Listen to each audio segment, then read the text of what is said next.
দীর্ঘদিন পর Pakistan super league দিয়ে প্রতিযোগিতামূলক ক্রিকেটে ফিরেছে সাকিব আল হাসান।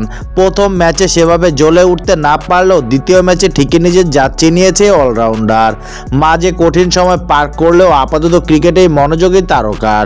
ভারত পাকিস্তান যুদ্ধবিরতির পর হঠাৎ করে পিএসএল এর সুযোগ পান সাকিব আল হাসান। 6 মাস পর প্রতিযোগিতামূলক ক্রিকেটে ফিরেছে সাকিব আল হাসান।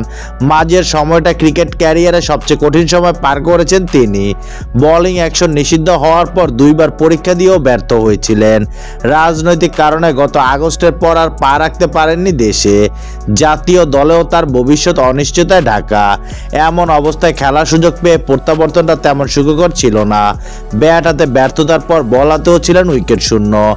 তবে গুরুত্বপূর্ণ এলিমেন্টার ম্যাচে ঠিকই উইকেটে শিকার করেন এই অলরাউন্ডার, করেন মিতব্যয়ী বোলিংও।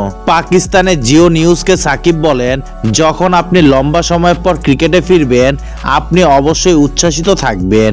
এর পাশাপাশি আপনার শরীর কেমন সাড়া দিচ্ছে সেটাও দেখতে হবে। অনেক দিন পর খেলা কিছুটা ভিন্ন, কিন্তু এটা আমার জন্য ভালো হয়েছে।